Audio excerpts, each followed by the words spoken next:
Pernah gak sih ngerasa capek banget sama gejolak emosi?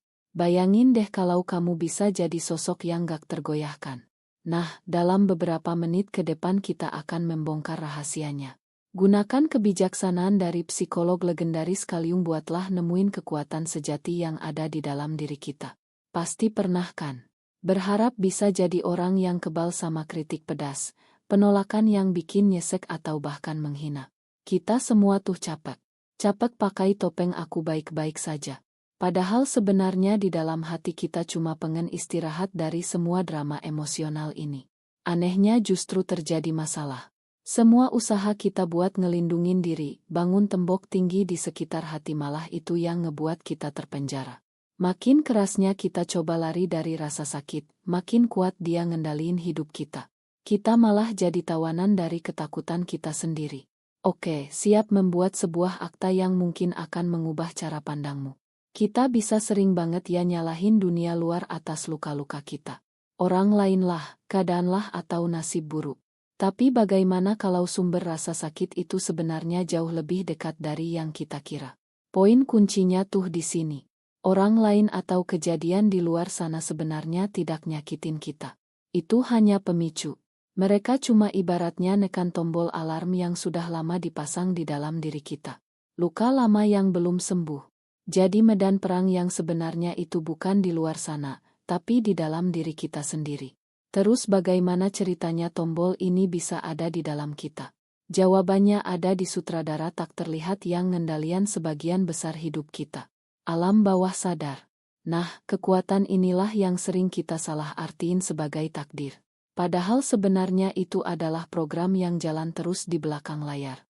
Kutipan keren dari Jung ini ngejelasin semuanya. Selama kita enggak sadar apa yang ada di alam bawah sadar kita, ya dia bakal terus ngarahin hidup kita. Pernah nggak sih ngerasa kejebak di pola hubungan yang gitu-gitu aja atau selalu ngulangin kesalahan yang sama? Nah, itulah alam bawah sadar yang lagi bekerja dan kita dengan pasrah nyebutnya nasib. Dan yang perlu banget kita ngerti, alam bawah sadar itu aktif. Dia bukan gudang kenangan yang berdebu. Dia itu mesin yang terus jalan. Kekuatan yang dinamis bisa membuat emosi kita meledak tiba-tiba atau ngedorong kita buat nyabutasi diri sendiri lagi dan lagi. Nah, sekarang ayo kita bongkar mitos paling gede soal kekuatan. Kita bisa sering diajarin kalau jadi kuat itu artinya jadi dingin, jaga jarak, bangun perisai emosi yang enggak bisa ditembus. Tapi beneran gitu? Coba kita lihat bedanya. Di satu sisi ada kekuatan mitos. Sebuah tembok rapuh yang cuma nyembunyiin luka bukan menyembuhkanin. Di sisi lain ada kekuatan sejati menjadi pribadi yang utuh. Ini bukan soal nolak rasa sakit, tapi tentang jadi begitu kokoh dari dalam sampai enggak ada lagi yang bisa ngeruntuhin kamu. Nah, ini dia kuncinya buat jadi tak tersentuh. Kebebasan itu sejati datang dari penerimaan total saat kita sudah berdamai sama sisi gelap kita, ketakutan kita, dan semua kekurangan kita. Begitu kita sudah ngerangkul semua itu, dunia luar jadi kehilangan tombol buat ditekan. Enggak ada lagi yang bisa mereka pakai buat nyerang kita. Ini nih bagian yang bakal ngerubah cara pandang kita soal rasa sakit. Gimana kalau rasa sakit itu bukan musuh? Gimana kalau dia bukan sesuatu yang harus dihindari, tapi justru sesuatu yang harus kita dengarkan dengan baik? Kutipan yang dalam banget dari Jung ini ngegambarin rasa sakit sebagai seorang utusan, seorang wanita berpakaian hitam. Dia bukan musuh yang harus diusir, tapi membawa pesan penting bagi jiwa kita. Pertanyaannya sekarang adalah kita mau berhenti lari dan mulai dengerin enggak? Jadi, penderitaan emosional yang kita rasakan seringnya hanya terjadi gesekan antara jiwa kita yang pengin tumbuh sama ego kita yang mati-matian penginnya gitu-gitu aja. Rasa sakit itu sinyal. Sinyal kalau ada bagian dari diri kita yang perlu berubah tapi kita terus menolaknya. Lalu semua pekerjaan batin ini tujuannya apa sih? Nah, kita sampai ke satu konsep inti dari Jung yang namanya individuasi.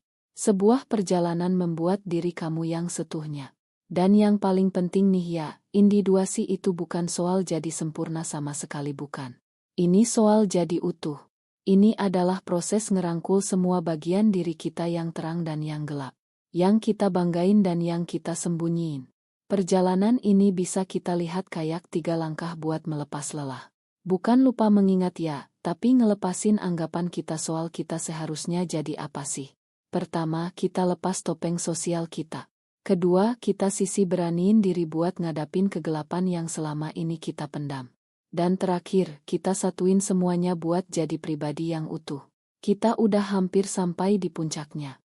Setelah semua perjalanan ini, apa sih perisai terkuat yang bisa kita punya? Jawabannya mungkin bakal bikin kaget.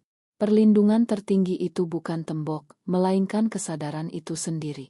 Kutipan Hal Amungkas ini ngerangkum semuanya. Apapun yang kita tolak di dalam diri kita, dia akan terus menghantui. Perang batin itu melelahkan dan sia-sia. Tapi begitu kita kembali ngelihat dan nerima dia, disitulah transformasi sejati dimulai. Kekuatan itu muncul dari penerimaan, bukan perlawanan. Dan Metaura terakhir ini memberi kita sebuah pilihan yang jelas banget. Apakah kita ingin terus hidup di permukaan, mudah terluka sama setiap ombak kecil kehidupan? Atau kita berani nyelam lebih dalam ke tempat di mana ketenangan dan kekuatan sejati itu berada jauh di bawah gejolak permukaan? Jadi pada akhirnya semuanya balik lagi ke satu pertanyaan sederhana buat kamu. Ini bukan sekedar informasi. Ini adalah sebuah undangan untuk memulai perjalanan ke dalam diri. Jadi maukah kamu memilih kesadaran? Pilihan ada di tanganmu.